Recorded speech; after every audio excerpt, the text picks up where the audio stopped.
जय हिंद दोस्तों। Welcome to AP academy. आज हम लोग जैनिज्म का पार्ट 2 करेंगे। कल हम लोगों ने जैनिज्म स्टार्ट किया था और हमने देखा था जैनिज्म के बारे में कि हमने पढ़ा था कि 6th सेंचुरी बीसी के अराउंड किस तरीके से नए नए धर्म का उदय हो रहा था और इसके पीछे के कारण क्या थे। इसके अलावा हमने जैन धर्म में देखा था कि इनमें 24 तीर्थंकर हुआ करते थे, जिसमें जो 24वें तीर्थंकर हुआ करते थे वर्धमान महावीर, जिन्होंने जो जैन धर्म के फाउंडर माने जाते हैं। हमने उनके बारे में पढ़ा, उनके जनरल इंट्रोडक्शन कि वो किस क्लैन को बिलोंग करते थे, उनके फादर का नाम क्या था, मदर का नाम क्या था, और भी सारी चीजें हमने इसमें पढ़ी। ठीक, इसके अलावा अगर हम बात करें, ठीक, तो हमने इसमें जैन धर्म के जो मूल सिद्धांत हुआ करते थे, डॉक्ट्रिन, उसके बारे में पढ़ा। ठीक, इसके अलावा हमने उनकी प्रीचिंग्स देखी महावीर की, कि महावीर की प्रीचिंग्स क्या क्या थी। और लास्ट जो टॉपिक हमने पढ़ा था उसमें देखा था 3 जेम्स ऑफ जैनिज्म, मतलब त्रिरत्न। ठीक है, क्योंकि सांसारिक बंधनों से मुक्ति पाने के लिए जो 3 महत्वपूर्ण चीजें जो करनी पड़ती हैं वो है राइट नॉलेज, राइट फेथ और राइट कंडक्ट। ठीक, कुछ बुकों में राइट कंडक्ट को राइट एक्शन भी दिया हुआ है, तो वो एक ही चीज है, आचरण करना।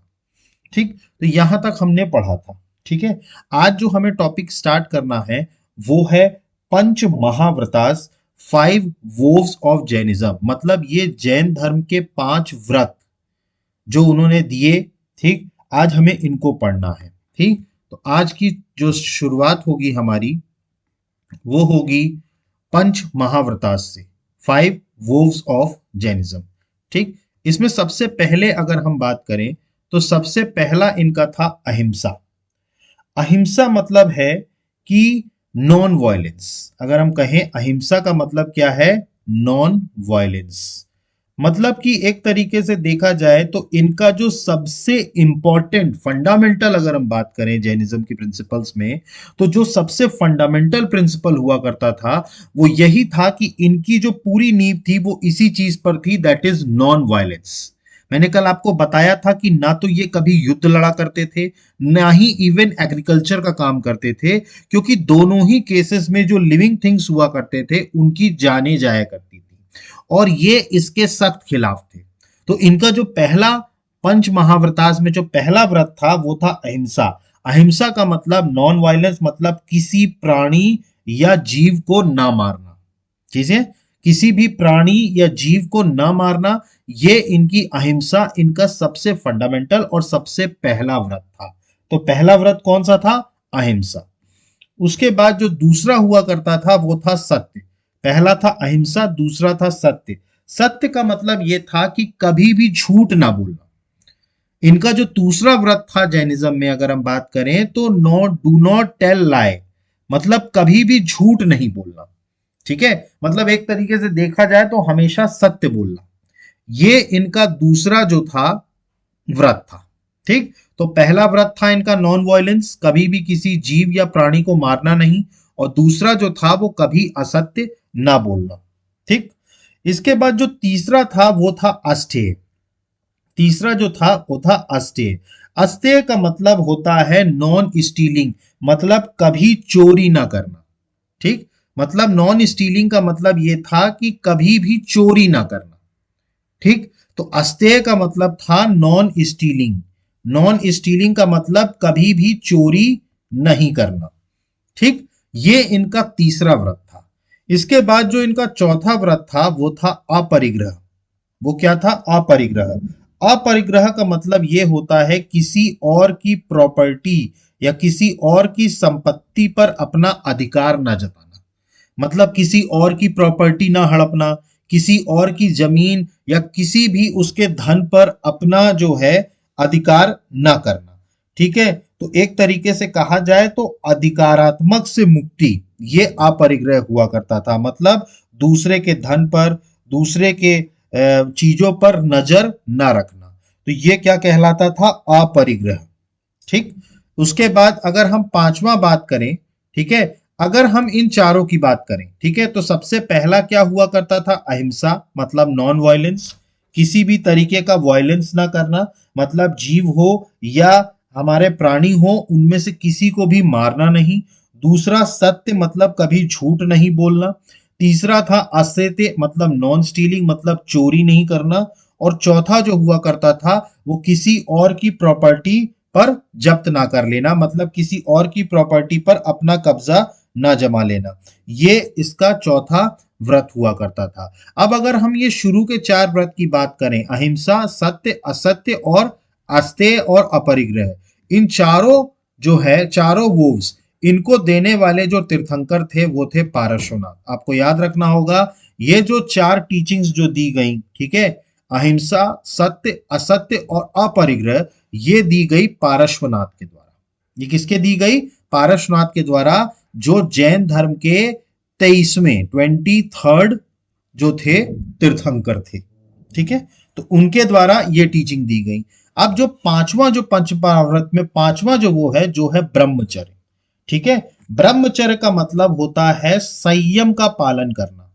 एक तरीके से कहा जाए तो कोई भी काम को संयम से करना, तो संयम का पालन करना, ठीक है, संयम का पालन करना, ये पांचवा था इनका, ठीक। और ये किसने दिया था? तो ये जैन धर्म के संस्थापक महावीर ने दिया था, जो जैन धर्म के 24वें 24th तीर्थंकर थे, ठीक। तो आपको याद रखना है कि जो पंच महाव्रत में जो शुरू के चार व्रत थे, अहिंसा, नॉन वायलेंस, सत्य, झूठ ना बोलना, नॉन अस्तेय, नॉन स्टीलिंग, चोरी नहीं करना, अपरिग्रह, किसी और की प्रॉपर्टी पर जब्त नहीं करना, ये चारों किसने दिया था? पार्श्वनाथ, जो कि 23वें तीर्थंकर थे।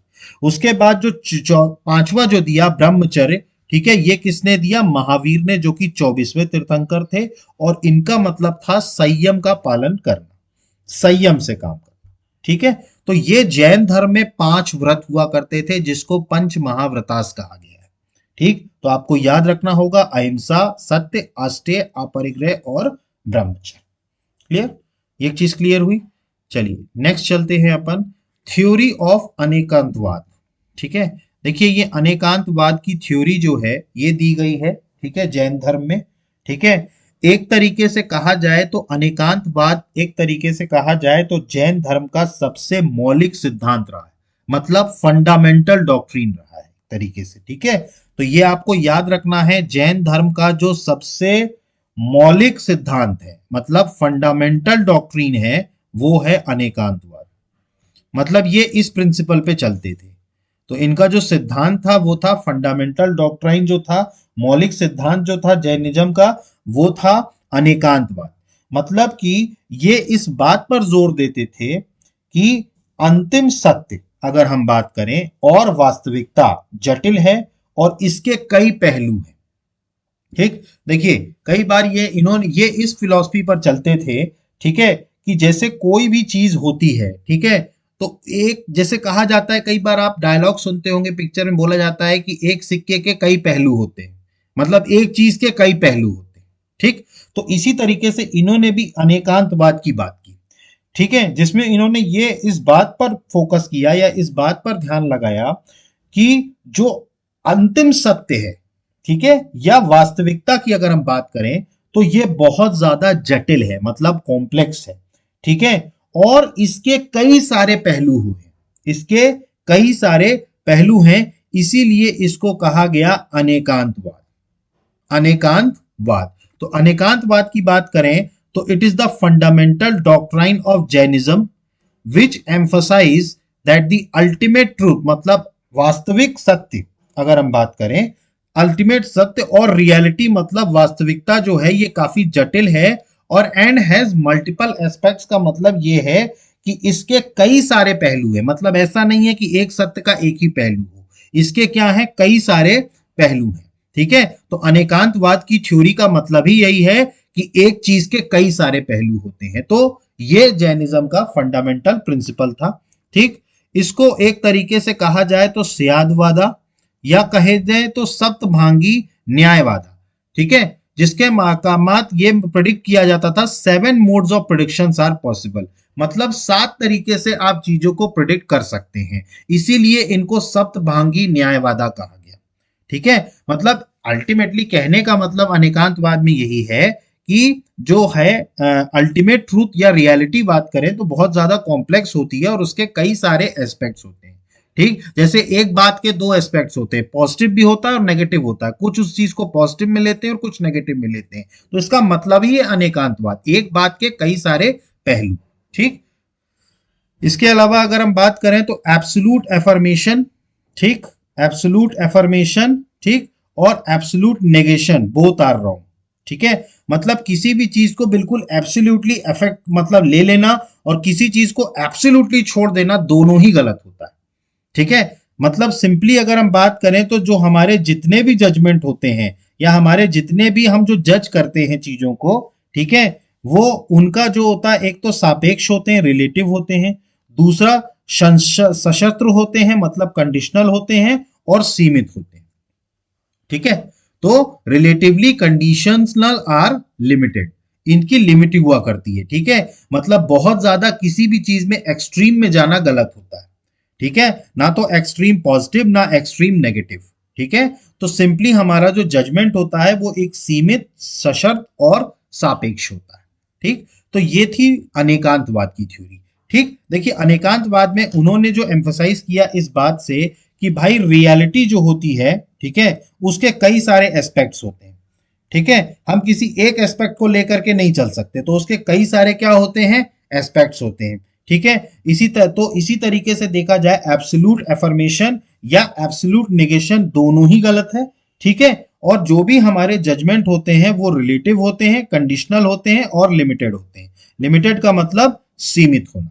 ठीक, तो ये था थ्योरी ऑफ अनेकांतवाद। ठीक, इसको नोट कर लीजिएगा, इंपॉर्टेंट थ्योरी है अनेकांतवाद की। ठीक, जो जैन धर्म में प्रचलित है। क्लियर हुआ यहां तक आपको? ठीक, इसके बाद हम जो पढ़ने वाले हैं वो है sects under Jainism. Sects under Jainism, देखिए वैसे तो अगर देखा जाए तो जो जैन धर्म था वो एक ही धर्म माना जाता था, लेकिन आज जो जैन धर्म है वो दो सेक्ट्स में बटा हुआ है। अगर हम बात करें, ठीक है, दो सेक्ट्स में बटा है। एक तरफ है दिगंबर और एक तरफ है श्वेतांबर।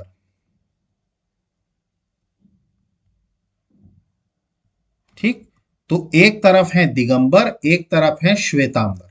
ठीक, अब हम ये समझते हैं कि ये दिगंबर कौन है और श्वेतांबर कौन है। ठीक, उसके पहले हमें ये समझना होगा कि ये सेक्ट जो मतलब अगर हम जैनिज्म की बात करें तो ये दो सेक्ट में डिवाइड क्यों हुआ, मतलब ये जो डिवीजन हुआ ये क्यों हुआ, किस कारण से हुआ।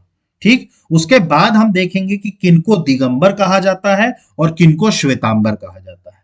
ठीक, तो सबसे पहले अगर हम बात करें तो ये जैनिज्म दो भागों में किस तरीके से बटा, इसके पीछे जो स्टोरी है, ठीक, तो इसकी जो मैं अगर बात करूं तो उस टाइम पर अराउंड महावीर के मृत्यु के, जो इनके जो फाउंडर थे महावीर, ठीक, उनकी मृत्यु के 200 साल बाद, ठीक है, मगध एक जगह है जो आप जानते हैं बिहार में है। ठीक है, यहां पर बहुत बड़ा फेमाइन आया था। ठीक है, मतलब बहुत बड़ी क्या आई थी, त्रासदा आई थी, फेमाइन आया था। ठीक है, जो करीबन नहीं तो करीब से करीब 12 साल तक चली। कितने साल तक चली ये, 12 साल तक। ठीक है, तो मगध में क्या हुआ, साउथ इंडिया मगध में क्या हुआ कि जो 12 साल तक क्या हुआ, बहुत ज्यादा फेमाइन आया मगध में। ठीक है, और ये 12 साल तक चला। ठीक, अब उससे अपने आप को प्रोटेक्ट करने के लिए कुछ जैन लोग, अगर उस टाइम पर जो जैन धर्म के लोग थे तो कुछ जैन लोग जो थे, ठीक है, वो मगध से मूव करके साउथ की तरफ चले गए। किधर चले गए, मगध से मूव करके किस तरफ चले गए, साउथ की तरफ चले गए। ठीक है, और उस टाइम पर जो जैन लोग गए थे उनके जो लीडर थे वो थे भाद्रबाहु। ये आपको याद रखना है, भाद्रबाहु, मतलब भाद्रबाहु की लीडरशिप में कुछ जैन लोग जो थे वो मगध छोड़ करके किधर चले गए थे, साउथ में, ठीक है। और वहां पर कुछ, ठीक है, और कुछ जैन जो थे वो मगध में ही रह गए थे। देखिए यहां से क्या हुआ, मगध में फेमाइन आया, ठीक है। अब इस फेमाइन से बचने के लिए कुछ जो जैन थे वो भाद्रबाहु की लीडरशिप में साउथ की तरफ चले गए, और कुछ जैन ऐसे थे जो मगध में ही रह गए, ठीक है। और उनके जो लीडर थे, अगर हम बात करें तो उनके जो लीडर थे वो थे स्थूलभद्र। यहां ध्यान रखना है आपको, ये मैं आपको स्टोरी बता रहा हूं कि कैसे दिगंबर और श्वेतांबर बने, ठीक। तो मगध में जो फेमाइन आया 12 साल के लिए आया, जिससे कुछ जैन धर्म के लोग जो भाद्रबाहु के लीडरशिप में साउथ की तरफ मूव कर गए, और कुछ जो थे वो मगध में ही रह गए, ठीक।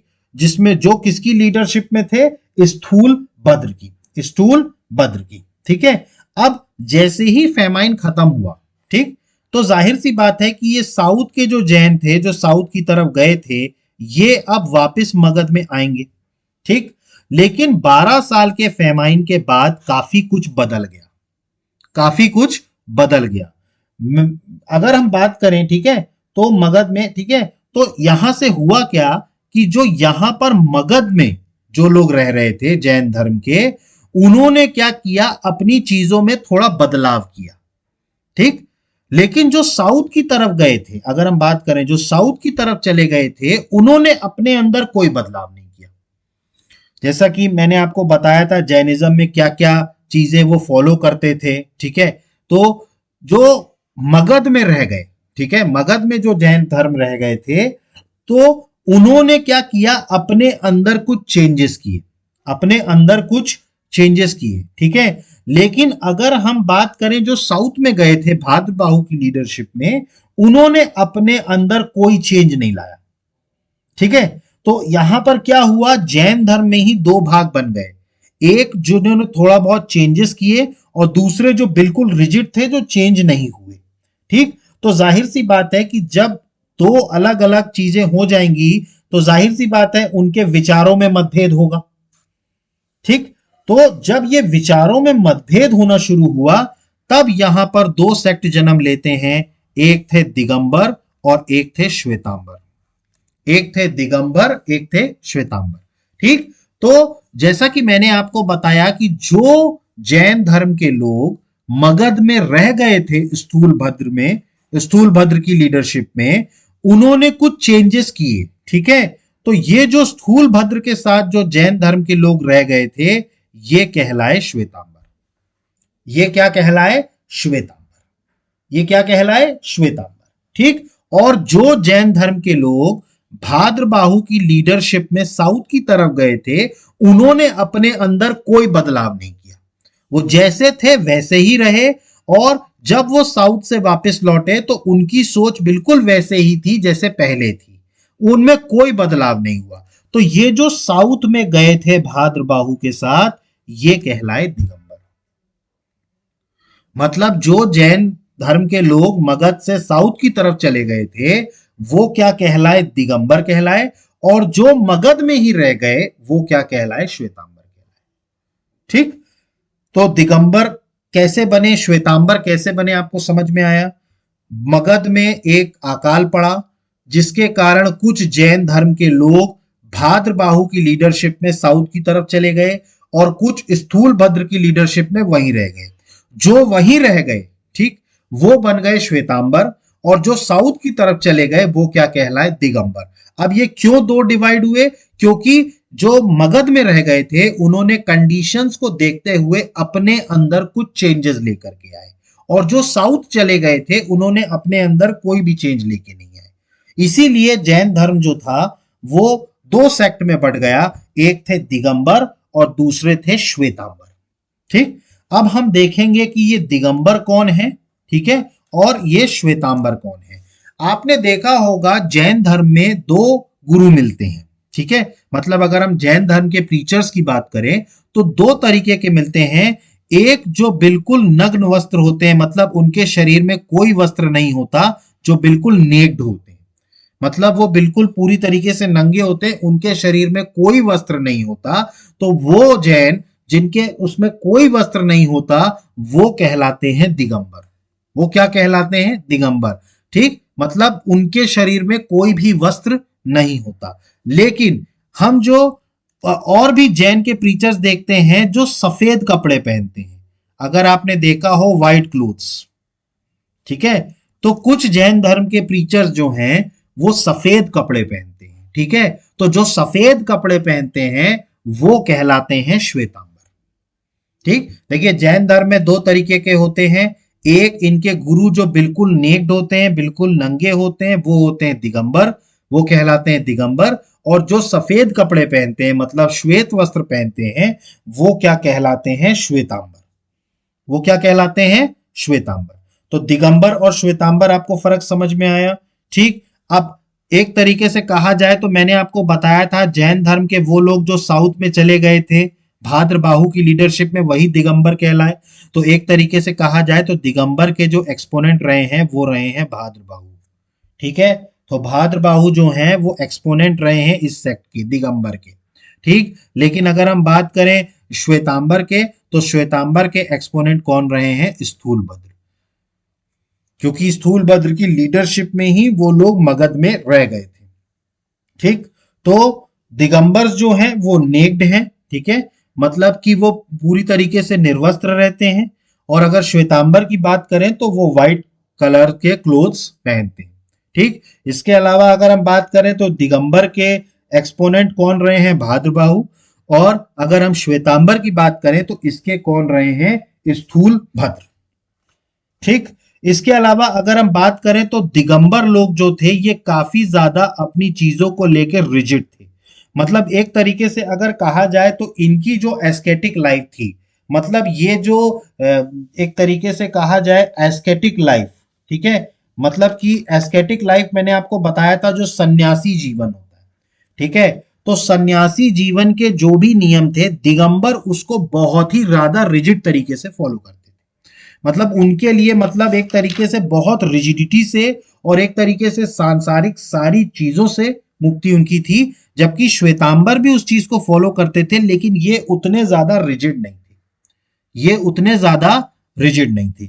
और एक फंडामेंटल डिफरेंस आता है कि दिगंबर्स जो थे वो जितने भी तीर्थंकर्स हुए हैं, मतलब अगर हम बात करें जितने भी इनके कितने तीर्थंकर्स थे, 24 तीर्थंकर्स थे, तो सारे के सारे मेन मतलब मर्द थे, ये दिगंबर मानते हैं। दिगंबर क्या मानते हैं कि जितने भी तीर्थंकर्स रहे हैं हमारे 24, वो सारे के सारे क्या रहे हैं? मेन रहे हैं। लेकिन जो श्वेतांबर थे, ठीक है, इनका मानना यह था कि जो तीर्थंकर रहे हैं वो हमारे मेन भी रहे हैं और वुमेन भी रहे हैं। मतलब इनका मानना यह था कि वो मेन भी रहे हैं और वुमेन भी रहे हैं श्वेतांबर्स का। लेकिन अगर हम दिगंबर्स की बात करें तो दिगंबर्स का मानना यह था कि जितने भी तीर्थंकर हुए हैं वो सारे के सारे क्या रहे हैं? मेन रहे हैं। सारे के सारे क्या रहे हैं? मेन रहे हैं। क्लियर हुआ आपको ये? ठीक, सारे के सारे क्या रहे हैं? मेन रहे हैं। क्लियर हुआ? ठीक, तो दिगंबर और श्वेतांबर। ठीक, तो आपको समझ में आया होगा किस तरीके से दो सेक्ट बदले जैनिज्म के, दिगंबर और श्वेतांबर। ठीक, तो सबसे पहले अगर हम दिगंबर की बात करें तो ये कंप्लीट न्यूडिटी में बिलीव करते थे, मतलब ये पूरी तरीके से निर्वस्त्र रहते थे। मोनास्टिज्म रूल्स जो थे, मतलब एक तरीके से ये जो इनके जो रूल्स हुआ करते थे एस्केटिक लाइफ के, ये बहुत ज्यादा रिजिड हुआ करते थे। भाद्रबाहु जो है इनके एक तरीके से एक्सपोनेंट रहे। और इसके कुछ सबसेक्ट भी हैं जो आप नोट कर लीजिएगा। मूल संगा हो गए, तेरा पांति हो गए, तारा पांति हो गए, बिस्पांति हो गए, ये सब क्या रहे हैं? दिगंबर के सबसेक्ट रहे हैं। ठीक है, तो आपको याद रखना होगा मूल संगा, तेरापंथी, तारापंथी और बिस्पंथी। ठीक, तो ये क्या रहे? दिगंबर के वो रहे। अब इसके बाद अगर हम बात करें श्वेतांबर की, तो ये सफेद रंग के कपड़े पहनते थे। ये तीर्थंकर मानते थे कि मेन भी हो सकते हैं और वुमेन भी हो सकते हैं। स्थूल भद्र जो थे वो इनके एक्सपोनेंट कहे जाते थे। और इनके जो सबसेक्ट हुआ करते थे वो हुआ करते थे स्थाना कौशी और मूर्ति पूजका। मूर्ति पूजका, तो आपको इनके सबसेक्ट याद रखने हैं। ठीक है, तो ये दिगंबर हुआ करते थे और ये श्वेतांबर हुआ करते थे। आपको समझ में आया? ठीक, तो ये था जैन जैनिज्म के सेक्ट किस तरीके से जैन जो हैं वो दो धर्मों में बढ़ गए, एक थे दिगंबर और एक थे श्वेतांबर। क्लियर है? नेक्स्ट अगर हम बात करें, देखिए ये रहे हैं श्वेतांबर और ये रहे हैं दिगंबर। देखिए ये सफेद कपड़े पहनते हैं और ये बिल्कुल नग्वस्त्र होते हैं। ठीक, तो ये श्वेतांबर कहलाते हैं और ये क्या कहलाते हैं? दिगंबर कहलाते हैं। इसके बाद हम बात करते हैं जैन साहित्य की, मतलब जैन लिटरेचर। ठीक है, कौन कौन से इनके साहित्य रहे हैं, ठीक है, उसको हम पढ़ते हैं। ठीक, देखिए इनके जैन धर्म के जितने भी साहित्य रहे हैं, ठीक है, उनको दो लैंग्वेज में सबसे ज्यादा कंपोज किया गया। मतलब मेनली जो जैन लिटरेचर था उनको दो लैंग्वेज में कंपाइल किया गया। एक तो थी प्राकृत लैंग्वेज, इसको एक तो प्राकृत लैंग्वेज में कंपाइल किया गया और दूसरा कहा गया अर्धमगधी। अर्थमगधी, ठीक, तो मेनली जो कंपाइलेशन किया गया जैन लिटरेचर का वो दो लैंग्वेजेस में किया गया, एक था प्राकृत और दूसरा था अर्धमगधी।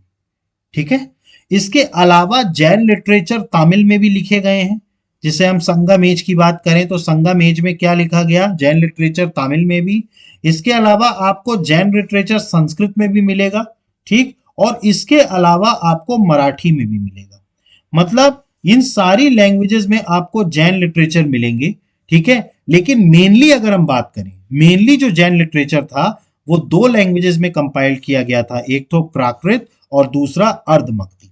ठीक, अब इनका जो सबसे मेन टेक्स्ट हुआ करता था, जैन धर्म का जो सबसे मेन टेक्स्ट हुआ करता है, जिसको बोला जाता है जैन आगमस। क्या बोला जाता है? जैन आगमस। ठीक है, ये एक तरीके का इनका सबसे पवित्र ग्रंथ है। ठीक है, जिसमें इनके जितने भी तीर्थंकर्स हैं उनकी टीचिंग्स दी हुई है।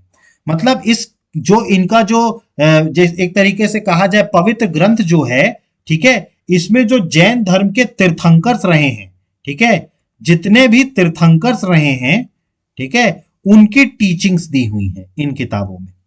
मतलब जो इनकी ये जो सेक्रेट टेक्स्ट है, मतलब एक तरीके से जो है सबसे ज्यादा महत्वपूर्ण जो इनकी किताब है, धार्मिक ग्रंथ है, उसमें इनके जो तीर्थंकर्स रहे हैं उनकी टीचिंग के बारे में दिया है। ठीक है, अब इसमें अगर जैन आगमास में बात करें तो टोटल 46 टेक्स्ट हैं। इसमें कितने टेक्स्ट हैं? टोटल 46 टेक्स्ट हैं। ठीक है, इसमें आपको याद रखना है कि अंगाज हैं, ठीक है, इसके अलावा उपंगाज हैं। ठीक, ये सब 46 टेक्स्ट हैं। ठीक है, इसके बाद अगर हम बात करें तो हैं प्रकिर नकास, ठीक है, मूल सूत्रास। ये सब मैं टेक्स्ट बता रहा हूं जो इनके अंदर आते हैं। ठीक है, फिर इसके बाद है छेद सूत्रास। इसके अलावा अगर हम बात करें तो सूत्र ग्रथांश। ठीक, तो ये सारे क्या रहे हैं? इसमें टेक्स्ट रहे हैं। ठीक है, अंगास, उपंगास, प्राकृतनास, मूल सूत्रास, छेद सूत्रास और सूत्र ग्रंथास। ठीक है, ये चीज क्लियर हुई। ठीक, अब इसमें जो अंगाज हैं, ठीक है, अंगाज जो हैं इसमें पूरी टीचिंग्स दी गई हैं, किस तरीके से हमें जो है जो एक तरीके से कहा जाए एस्केटिज्म किस तरीके से करना है उसके बारे में दिया हुआ है, नॉन वायलेंस के बारे में दिया है। ठीक है, फिर इनके यहाँ स्ट्रिक्ट कोड है वेजिटेरियन का। देखिए जानते हैं आप बहुत अच्छे से कि जैन धर्म के लोग जो हैं वो इवन लहसुन प्याज खाना भी अवॉइड करते हैं, लहसुन प्याज जो है वो नहीं खाते। ठीक है, तो स्ट्रिक्ट तरीके से इनके कोड्स होते हैं एज अ वेजिटेरियन। ठीक है, इसके अलावा इनकी जो एक तरीके से कहा जाए एस्केटिज्म, ठीक है, एस्केटिज्म मतलब एक तरीके से कहा जाए कि जो सन्यासी जीवन है वो बड़ा स्ट्रिक्टली फॉलो करते हैं, वो भी अंगाज में दिया है। तो मतलब ये सारे इस किताब में क्या है, ये सारे रूल्स दिए हैं कि किस तरीके से आपको इन सब चीजों को फॉलो करना है।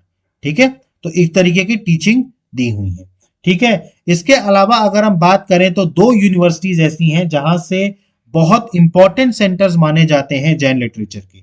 ठीक है, एक तो है वल्लभी, दो यूनिवर्सिटी है, और दूसरा है कलिंग। ठीक, तो एक वल्लाभी और एक कलिंग, ठीक है, ये दो इंपॉर्टेंट सेंटर्स रहे हैं लर्निंग के लिए जैनिज्म को। ठीक, तो जैन लिटरेचर में आपको समझ में आया, सबसे पहले तो ये प्राकृत और अर्धमगधी भाषा में था। इसका जो सबसे इंपॉर्टेंट ग्रंथ, रिलीजियस ग्रंथ माना जाता है, वो जैन आगमास है, जिसमें इनके तीर्थंकर जो रहे हैं उनकी टीचिंग दी हुई है। इसमें टोटल 46 टेक्स्ट हैं, जिसमें अंगास भी हैं, उपंगास भी हैं, और इनका जो सबसे इंपॉर्टेंट सेंटर है लर्निंग के लिए जैनिज्म को, वो है वल्लाभी और कलिंग। ठीक, तो जैन लिटरेचर में है mainly compiled in Prakrit and Ardhamagadhi. इसके अलावा also written in Tamil, Tamil भाषा में भी लिखा, संस्कृत में भी, मराठी में भी। फिर अगर हम बात करें तो जैन अमागास सेक्रेट टेक्स्ट रहा है, मतलब इनका धार्मिक ग्रंथ है जिसमें जैन तीर्थंकर्स के टीचिंग्स दी हुई हैं। अब इसमें 46 टेक्स्ट रहे हैं, अंगास, उपंगास, प्रकरणकास, मूल सूत्रास, छेद सूत्रास और सूत्र ग्रथास। इसके अलावा बात करें तो अंगास जो हैं वो पूरी तरीके से स्ट्रिक्ट कोड फॉलो करवाते थे, vegetarians, asceticism, compassion and non violence. इसके अलावा जो इनकी यूनिवर्सिटी रही है, जो इंपॉर्टेंट लर्निंग सेंटर रहा है, वो रहा है वल्लाभी और कलिंग, वल्लाभी और कलिंग। क्लियर हुआ ये? ठीक, तो ये था जैन लिटरेचर के बारे में। अब हम पढ़ेंगे जैन काउंसिल्स। देखिए, जैन धर्म की अगर हम बात करें तो जैन, उसमें जैनिज्म में 2 काउंसिल हुई है। ठीक है, काउंसिल मतलब एक तरीके से सभा होती है, एक तरीके से इसको आप मीटिंग कह सकते हो। ठीक है, जहां पर जितने भी धर्म के जो धर्म गुरु हैं वो सब मिलते हैं एक साथ और कुछ चीजों को मतलब वो डिस्कस करके कंपाइल करते हैं। ठीक, तो इस तरीके से जैन धर्म में अगर हम बात करें तो जैन में 2 काउंसिल हुई है। ठीक है, सबसे पहली काउंसिल अगर हम बात करें, ठीक है, अगर हम बात करें फर्स्ट काउंसिल की, तो फर्स्ट काउंसिल जो हुई है वो अप्रोक्सीमेटली 300 बीसी के दरमियान हुई है। ठीक, कब हुई? 300 बीसी में। ठीक है, और ये हुई कहां पर पहली काउंसिल? तो आपको याद रखना है, ये हुई है पाटलिपुत्र में। ठीक, पाटलिपुत्र जो आज का पटना है, बिहार है। ठीक है, एक तरीके से कहा जाए तो मौर्यों की राजधानी भी रही है पाटलिपुत्र। ठीक, तो पाटलिपुत्र जो रहा है वो यहां पर हुआ। ठीक, इसके बाद अगर हम बात करें तो इस टाइम पर जो चेयरमैन थे, अगर हम फर्स्ट काउंसिल की बात करें तो जो चेयरमैन थे वो थे स्थूलभद्र। स्थूलभद्र आप जानते हैं कौन रहे हैं? श्वेतांबर के, श्वेतांबर वाले स्थूलभद्र। ठीक, तो पहली काउंसिल के जो चेयरमैन थे उनमें जो थे चेयरमैन जो थे वो कौन थे? स्थूलभद्र थे। और इसमें एक्चुअली में इस काउंसिल में हुआ क्या? तो इस काउंसिल में जो अंगास थे, जो 12 अंगास थे, उनका कंपाइलेशन हुआ, मतलब उनका कंप्लीशन हुआ। तो फर्स्ट काउंसिल में क्या हुआ? एक तो सबसे पहली बात तो कि पहली काउंसिल 300 बीसी में हुई, दूसरा पाटलिपुत्र में हुई, तीसरा इसके जो चेयरमैन थे वो थे स्थूलभद्र, और चौथा जो थे कि इसमें 12 अंगास को जो थे उनको कंपाइल किया गया। ठीक, तो ये मेन 4 काम थे जो आपको फर्स्ट काउंसिल में याद रखना है। देखिए, आपको इसमें ये याद रखना है क्योंकि डायरेक्ट क्वेश्चन ये पूछ लिया जाता है कि भाई जैनों की फर्स्ट काउंसिल कहां हुई थी, तो आपको ये पता होना चाहिए कि जैनों की सबसे पहली काउंसिल कहां हुई थी? पाटलिपुत्र में। ठीक है, इसके चेयरमैन कौन थे? तो इसके जो चेयरमैन थे वो थे स्थूलभद्र। ठीक है, और इसमें 12 अंगास का कंपाइलेशन हुआ। किसका कंपाइलेशन हुआ? 12 अंगास का। ठीक, तो ये थी फर्स्ट काउंसिल। इसके बाद हम आते हैं सेकंड काउंसिल पर। अगर हम बात करें सेकंड काउंसिल की, ठीक, तो सेकंड काउंसिल कब हुई? ठीक, तो आपको याद रखना है जो सेकंड काउंसिल हुई वो हुई 512 एडी में। ठीक, सेकंड काउंसिल कब हुई? 512 एडी में। और ये कहां पर हुई? तो ये हुई वल्लाभी में। ये कहां हुई? वल्लाभी में। तो आपको याद रखना है जो सेकंड काउंसिल हुई वो कहां हुई? वल्लाभी में हुई, 512 एडी में हुई। और इसके जो चेयरमैन थे, अगर हम बात करें तो इसके जो चेयरमैन थे वो थे देवार्धी। ठीक, वो थे देवार्धी करहमस्त्र मन्ना, करहमस्त्र मन्ना। तो देवराधी कर्महस्त्र मन्ना, आप तो देवराधी याद रखिएगा। तो देवराधी क्या थे? इनके चेयरमैन थे। ठीक है, सेकंड काउंसिल के। और इसमें जो काम हुआ, ठीक है, तो फाइनल कंपाइलेशन हुआ 12 अंगास का, मतलब अंगास का जो फाइनल कंपाइलेशन था वो इसमें हुआ, और इसके अलावा 12 उपंगास का भी कंपाइलेशन हुआ इसमें। ठीक, 12 अंगास का और 12 उपंगास का भी कंपाइलेशन हुआ। तो ये थी जैन काउंसिल। ठीक है, एक तरीके से काउंसिल कहा जाए, मतलब एक तरीके से क्या कहा जाए इसको, सभा। ठीक है, तो ये जैनों की सभा हुआ। ठीक है, दो सभाएं हुई, एक 300 बीसी में हुई पाटलिपुत्र में, स्थूल भद्र उनके चेयरमैन थे, और 12 अंगाज में कंपाइलेशन हुआ। फिर उसके बाद सेकेंड काउंसिल हुई 512 एडी में वल्लाभी में, जिसके चेयरमैन थे देवर्थी, और इसमें 12 अंगाज और 12 उपंगास कंपाइल किए गए। तो अगर हम जैन काउंसिल की बात करें तो पहला 300 बीसी में हुआ, लोकेशन पाटलिपुत्र, चेयरमैन जो रहे वो से स्थूलभद्र, और इसमें क्या हुआ, कंपाइलेशन ऑफ 12 अंगास। ठीक, इसके बाद अगर हम सेकंड काउंसिल की बात करते हैं तो सेकंड काउंसिल कब हुई, 512 एडी में। इसकी लोकेशन कहाँ थी, तो वो थी वल्लाभी। तीसरा जो इसके चेयरमैन थे वो थे देवर्थी कर्मसार रमन्ना, और जो फाइनल कंपाइलेशन इसमें हुआ वो 12 अंगाज और 12 उपंगास का हुआ। ठीक, तो आपको ये काउंसिल्स याद रखनी पड़ेंगी। ये जो दोनों काउंसिल्स हुई हैं इनके लोकेशंस याद रखने पड़ेंगे, इनके चेयरमैन कौन थे और इनमें क्या काम हुआ था और ये हुई कब थी। तो ये चारों पॉइंट्स याद रखने की जरूरत है। ये अपने आप में जैन काउंसिल एक ऑब्जेक्टिव क्वेश्चन है। जैन काउंसिल से ऑब्जेक्टिव क्वेश्चन प्रीवियस ईयर में पूछे गए हैं, तो आपको ये सारे पॉइंट्स याद रखने हैं। ठीक, तो ये था जैन काउंसिल। इसके बाद हम देखेंगे जैनिज्म का विस्तार के कारण क्या थे। भाई जैन धर्म आया, ठीक, लेकिन लोग इसको एक्सेप्ट क्यों कर रहे थे। भाई जैनिज्म एक नया धर्म था, ठीक, तो लोग इस पर विश्वास या इस पर यकीन क्यों कर रहे थे, जैन धर्म का फैलाव क्यों हुआ, उसके पीछे के रीजंस क्या। ठीक, तो उसके पीछे का जो सबसे इंपॉर्टेंट रीजन है वो है रॉयल कनेक्शन।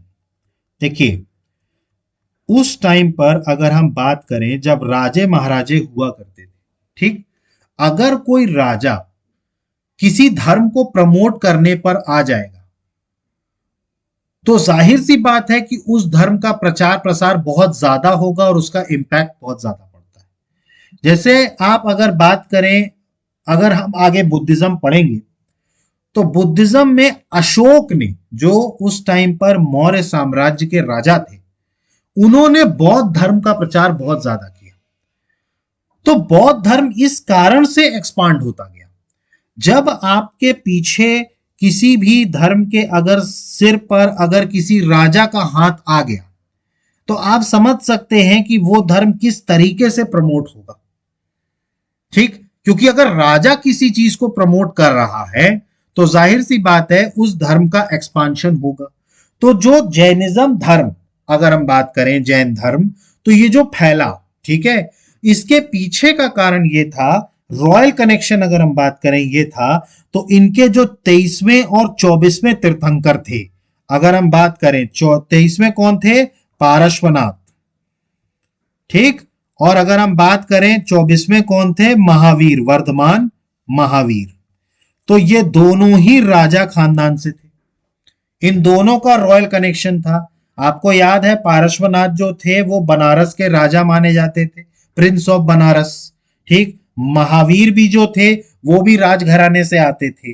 तो राजघराने के होने के कारण जैनिज्म को बढ़ने में इनका भी बहुत बड़ा हाथ रहा है, इनके रॉयल कनेक्शन होने के कारण।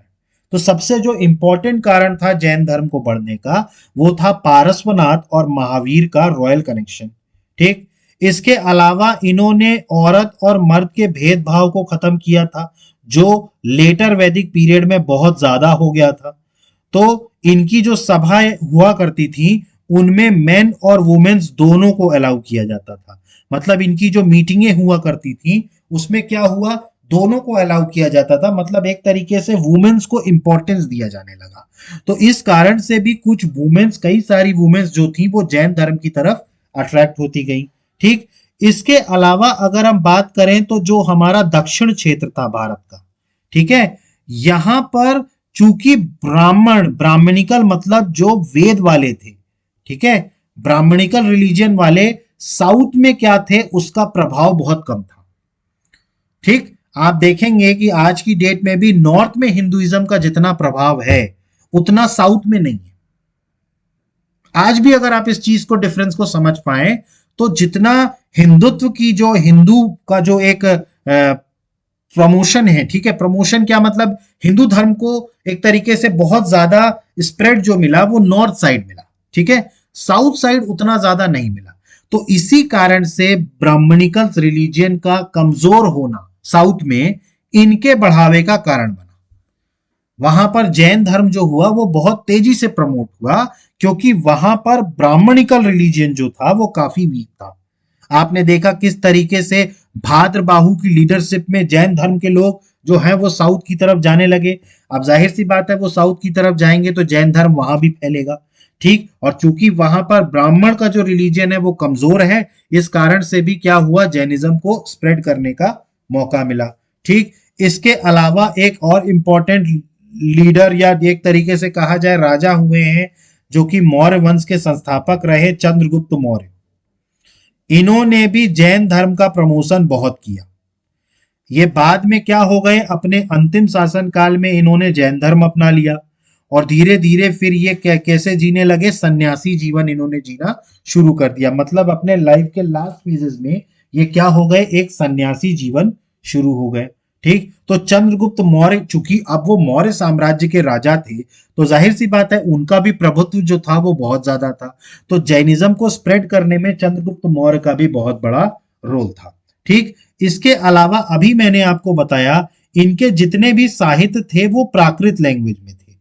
किसका लैंग्वेज में कंपाइल किए गए, प्राकृत लैंग्वेज में, और ये लोकल लैंग्वेज हुआ करती थी। ये कौन सी लैंग्वेज हुआ करती थी, लोकल लैंग्वेज हुआ करती थी।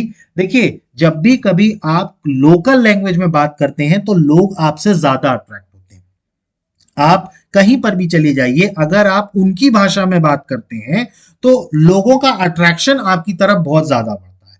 तो जैन धर्म का भी ऐसा था, क्योंकि इनके जितने भी लिटरेचर थे, ठीक है, वो सारे प्राकृतिक लैंग्वेज में लिखे गए थे, कंपाइल किए गए थे, लोकल लैंग्वेज में कंपाइल किए गए थे, इसलिए भी लोगों का अट्रैक्शन जैन धर्म की तरफ बढ़ता गया। ठीक है, तो ये भी एक बहुत बड़ा कारण था कि जो प्राकृत लैंग्वेज में इनका लिटरेचर हुआ करता था तो लोगों को समझ में आता था। मतलब एक तरीके से ये लोगों से उन्हीं की भाषा में जब आप बात करेंगे तो उनको चीजें सही तरीके से आप कम्युनिकेट कर सकते हैं। ठीक है, तो जैन धर्म के बढ़ने का एक रीजन ये भी था कि इनकी जो जितने भी इनके लिटरेचर थे, जितने भी इनके सिद्धांत थे, सब प्राकृत लैंग्वेज में थे, तो लोगों के जल्दी वो चीज समझ में आती थी। फिर इसके अलावा ये इनका जो अल्टीमेट प्रिंसिपल हुआ करता था वो था अहिंसा। इसके कारण जैन धर्म जो हुआ वो बहुत ज्यादा प्रमोट हुआ। ठीक है, क्योंकि इसने क्या किया, एक तो सबसे पहले तो इन्होंने ये तय कर लिया कि भाई कोई भी जीव अगर है, लिविंग बीइंग है, तो उसको मारा नहीं जाएगा। इससे फायदा ये हुआ कि जो जानवरों की बलि दी जा रही थी, ठीक है, वो बलि देना कम हो गई। ठीक, जो जानवरों की बलि धर्म के नाम पर दी जा रही थी वो धीरे धीरे कम हो गई। ठीक है, तो जिसके कारण हुआ क्या, जो कृषि है, जो मैंने आपको बताया था कि कृषि में हल चलाने के लिए कैटल्स की जरूरत पड़ती है, तो धीरे धीरे हमारा जो एग्रीकल्चर है वो फ्लरिश होना शुरू हो गया। तो इनकी ये जो अहिंसा की नीति थी ये भी लोगों को बहुत ज्यादा पसंद आने लगी कि भाई किसी भी जानवर को या इंसान को मारना नहीं। ठीक, तो ये सारे रीजंस रहे हैं कि क्यों जैन धर्म जो है वो इतना ज्यादा प्रमोट हुआ। तो सबसे पहला रीजन क्या था कि भाई पारसनाथ और महावीर जो जैन धर्म के जनक थे वो खुद राजा थे, तो जाहिर सी बात है कि राजा अगर किसी धर्म को प्रमोट कर रहा है तो उसका फैलावा होना निश्चित है। फिर इसके बाद ये आदमी और औरत को एक समान मानते थे और दोनों ही को अलाउ किया था अपने यहाँ सभा वगैरह में। फिर इसके बाद बात करें तो साउथ और वेस्ट इंडिया में चूंकि वहां पर ब्राह्मण जो रिलीजियन था वो वीक था, इसलिए इनको स्प्रेड होने में आसानी हुई। चंद्रगुप्त का भी रोल रहा है बहुत बड़ा, इन्होंने भी जैन धर्म को प्रमोट करने के लिए बहुत कुछ किया। फिर इसके अलावा इनकी जो टीचिंग थी वो प्राकृत लैंग्वेज में थी, मतलब लोकल लैंग्वेज में थी, इस कारण से भी ये बहुत ज्यादा प्रमोट हुए। और अगर हम बात करें तो जो सबसे ज्यादा इंपॉर्टेंस इनका दिखा वो था इनकी नीति जो थी अहिंसा। ठीक है, जिसके कारण क्या हुआ, कैटल जो हो गए, ठीक है, उनको वेल्थ को बूस्टिंग मिली और अल्टीमेटली एग्रीकल्चर क्या हुआ, फ्लरिश हुआ। ठीक, तो ये सारे कारण थे किस कारण से जैन धर्म जो था वो पूरी तरीके से स्प्रेड हुआ। ठीक, तो आपको समझ में आया कि जैन धर्म क्यों स्प्रेड हुआ। ठीक, अब इसके बाद जो हम पढ़ेंगे तो आप इसको नोट कर लीजिएगा अच्छे से कि क्यों जैन धर्म जो है वो इतना ज्यादा प्रमोट हुआ।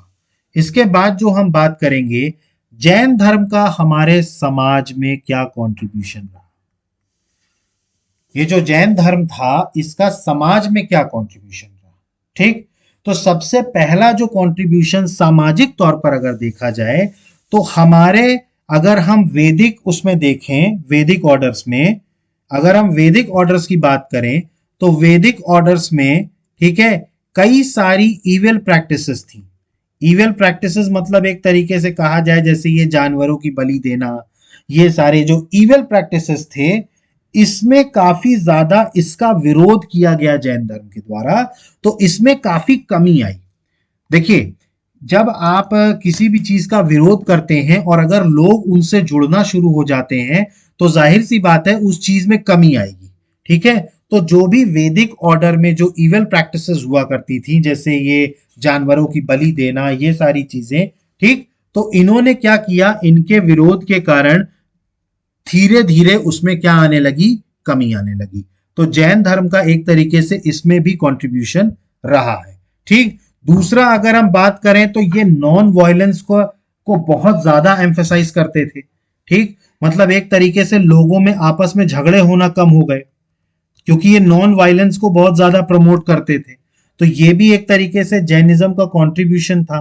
इसके अलावा बहुत सारी रीजनल लैंग्वेज इनके टाइम पे प्रमोट हुई क्योंकि देखिए ये जो भी टेक्स्ट जो अपने लिखा करते थे वो लोकल लैंग्वेज में लिखा करते थे, तो लोकल लैंग्वेज भी जो हुई वो बहुत ज्यादा प्रमोट हुई। जैसे अगर हम बात करें, ठीक है, तो लोकल लैंग्वेज में अगर हम बात करें तो इनके टाइम पर मराठी, अगर हम बात करें तो मराठी का प्रमोशन हुआ। ठीक है, फिर इसके बाद अगर हम बात करें तो शौरासेनी, ये सारी जो लैंग्वेज हैं ये इनके टाइम पर काफी ज्यादा प्रमोट हुई। ठीक, इसके अलावा अगर आपको याद हो तो कन्नड़, चूंकि ये लोग कर्नाटका की तरफ गए थे, ठीक है, साउथ में ये लोग किस तरफ गए थे, कर्नाटका की तरफ गए थे, तो जो कर्नाटका की लैंग्वेज थी कन्नड़ लैंग्वेज, उसको भी ग्रोथ मिली काफी। ठीक, और मैंने आपको बताया था कि ना तो जैन धर्म वाले युद्ध लड़ा करते थे ना ही एग्रीकल्चर में रहते थे। ठीक, तो फिर ये काम क्या करते थे, मैंने आपको बताया था कि ये बेसिकली ट्रेडिंग एक्टिविटीज में इन्वॉल्व थे। तो एक तरीके से इनके समय में क्या हुआ, ट्रेडिंग भी बढ़ती गई, मतलब ट्रेडिंग और इकोनॉमी को भी किन्होंने क्या किया, कंट्रीब्यूट किया एक तरीके से, क्योंकि मेनली ये ट्रेडर्स हुआ करते थे, क्योंकि युद्ध नहीं लड़ते थे ना ही ये एग्रीकल्चर का काम करते थे, क्योंकि दोनों ही केसेस में क्या होता था, लिविंग बींग्स की किलिंग होती थी। ठीक, तो ट्रेडिंग को भी इन्होंने प्रमोट किया। इसके अलावा बहुत सारे आर्ट और आर्किटेक्चर भी इनके टाइम पर बनाए गए, जैसे दिलवारा टेम्पल है, पावापुरी है, हाथी गुम्फा है, बाघ गुम्फा है, उदयगिरी है, खांडेवगिरी है, गोमेतेश्वर का स्टैचू है। तो ये सारी चीजें क्या कंट्रीब्यूट करती हैं टू दी जैनिज्म। ठीक, तो अगर हम जैनिज्म की बात करें तो इन्होंने बहुत सारे इविल प्रैक्टिसेस जो थे वर्ण ऑर्डर के उसको खत्म किया। फिर इसके अलावा इन्होंने बहुत ज्यादा नॉन वायलेंस पर फोकस किया। बहुत सारी रीजनल लैंग्वेज भी डेवलप्ड हुई इनके टाइम पे, शौरी सेना, मराठी और कन्नड़ लैंग्वेज भी कई सारी इसमें डेवलप हुई। इसके अलावा इन्होंने ट्रेड और इकोनॉमी में भी कंट्रीब्यूट किया। और जो आर्ट एंड आर्किटेक्चर की बात कर रहे हैं तो दिलवारा टेम्पल है, पावापुरी है, हाथी गुम्फा है, बाघ गुम्फा है, उदयगिरी, खांडेगिरी और गोमतेश्वर का स्टैच्यू, तो ये सारी चीजें भी क्या की गई, इनके समय में बनाई गई। ठीक, यहाँ पर अगर आप देखें तो ये जो है दिलवारा टेम्पल है लेफ्ट हैंड साइड पे। ठीक, दिलवारा टेम्पल के बाद यहाँ पर जो है ये है पावापुरी। फिर इसके बाद अगर हम बात करें तो ये है हाथी गुम्फा। ठीक, और इसके बाद अगर हम बात करें ये जो है ये बाघ गुम्फा, ये दोनों क्या है, इंस्क्रिप्शंस हैं। ठीक है, ये जैन धर्म से ही रिलेटेड है। इसके बाद अगर हम बात करें तो ये गोमतेश्वर का स्टैचू है। ठीक है, ये गोमतेश्वर का स्टैचू ये कर्नाटका में है। ठीक है, कर्नाटका में एक जगह है, ठीक है, जहां पर ये गोमतेश्वर का स्टैचू बना हुआ है। ठीक, उस जगह का नाम जो है वो है श्रवण बेलगुला। ये जो जगह है इसको क्या बोला जाता है, श्रवण बेलगुला। ठीक है, तो श्रवण बेलगुला में है। ठीक है, इसके अलावा ये अगर आप देखें तो उदयगिरी, ठीक है, उदयगिरी और खांडेगिरी की गुफाएं हैं। ठीक है, तो ये सारा आर्ट एंड आर्किटेक्चर में है जो कि कंट्रीब्यूट किया गया जैनिज्म के द्वारा। क्लियर है? ठीक, तो ये सारा क्या था, जैनिज्म धर्म का कंट्रीब्यूशन था। अब इसके बाद हम आ जाते हैं जैन धर्म में कौन कौन सी पॉपुलर प्रैक्टिसेस की जाती थी और जैन धर्म को प्रमोट करने वाले रॉयल पैट्रॉन्स कौन कौन रहे, मतलब कौन से ऐसे राजा महाराजा रहे जिन्होंने जैन धर्म को प्रमोट किया। तो इनके में पॉपुलर, जो सबसे पॉपुलर प्रैक्टिस हुआ करती थी वो थे साले खाना, सांथारा। ठीक, जो मौर्य साम्राज्य के फाउंडर थे चंद्रगुप्त मौर्य, अगर हम बात करें चंद्रगुप्त मौर्य, तो उन्होंने अंतिम समय में अपने जीवन काल को जो खत्म किया था वो इसी प्रथा के कारण किया था, मतलब इसी प्रैक्टिसेस से किया था, सांथारा, साले खाना जिसको कहा जाता है। इसमें क्या होता है, धीरे धीरे वॉलेंट्रीली, मतलब खुद से व्रत रखना शुरू कर दिया जाता है, मतलब धीरे धीरे क्या किया जाता है, खाना और पानी कम कर दिया जाता है। अल्टीमेटली कम करते करते करते करते करते करते एक टाइम तक ऐसा कर दिया जाता है जब बिल्कुल भी खाना और पानी बंद कर दिया जाता है। और अल्टीमेटली आप जानते हैं अगर आप खाना पानी बंद कर देंगे तो आपकी क्या हो जाएगी, मृत्यु हो जाएगी। ठीक, तो ये साले खाना जो है ये एक प्रीचिंग है जिसके जरिए क्या करते थे ये लोग, खाना छोड़ देते थे, फास्टिंग करते थे, और कब तक करते थे, जब तक मृत्यु ना हो जाए। ठीक है, इस तरीके से मृत्यु जो हुई थी ये चंद्रगुप्त मौर्य की हुई थी, याद रखिएगा आप। चंद्रगुप्त मौर्य ने अपने लास्ट के जीवन में साले खाना के रिलीजियस प्रैक्टिस करी थी। इसके बात करें तो प्रतिक्रमण, ठीक है, Pratikraman, the process during with the Jain repents for their sins. ठीक है, तो ये भी एक रॉयल प्रैक्टिसेस है, ठीक है, पॉपुलर प्रैक्टिस है जो जैन धर्म में की जाती थी। तो जैन धर्म में दो प्रैक्टिसेस की जाती थी, एक साले खाना और दूसरी क्या होती थी, प्रातिक्रमण।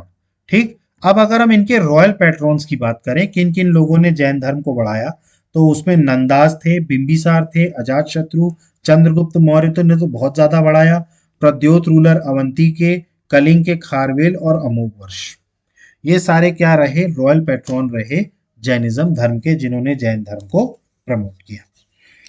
तो यहां पर आकर के हमारा जैनिज्म कंप्लीट होता है। हमने जैन धर्म के बारे में बहुत अच्छे से और बहुत डिटेलिंग में उनके सारी चीज़ों के बारे में पढ़ा, ये चाहे तो वो उनकी डॉक्ट्रिन रहे हों, ठीक है, इसके अलावा उनके त्रिरत्न रहे हों, पंच महाव्रताज रहे हों, अनेकांतवाद की थ्योरी पढ़ी। ठीक है, हमने देखा कि किस तरीके से दो सेक्ट्स में बटे था जैनिज्म, श्वेतांबर और दिगंबर के बारे में पढ़ा। हमने जैन साहित्य के बारे में पढ़ा, जैन काउंसिल देखी, कौन कौन सी दो काउंसिल्स हुई थी, जैनिज्म का उत्थान किस तरीके से हुआ, जैनिज्म ने समाज की तरफ किस तरीके से कंट्रीब्यूट किया, इनके यहाँ कौन सी पॉपुलर प्रैक्टिसेस हुआ करती थी, और जैन धर्म को प्रमोट करने वाले कौन कौन राजा हुआ करते थे। तो यहाँ पर आकर के हमारा जैनिज्म कंप्लीट होता है।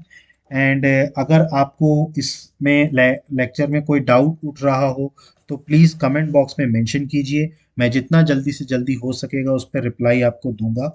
एंड गाइस, इसके बाद अब हम कल जो करेंगे वो जैनिज्म से रिलेटेड जो इम्पोर्टेंट ऑब्जेक्टिव क्वेश्चंस जो प्रीवियस ईयर्स में आए हुए हैं हम उसको सॉल्व करेंगे। ठीक, और लास्ट में फिर मैं एक ही लाइन बोलूंगा जो मैं हमेशा बोलता हूँ, प्लीज़ अगर आपको हमारा चैनल पसंद आ रहा है तो हमारे चैनल को लाइक कीजिए, सब्सक्राइब कीजिए, मैक्सिमम से मैक्सिमम शेयर कीजिए। So guys, thank you, have a good day, जय हिंद, नमस्कार।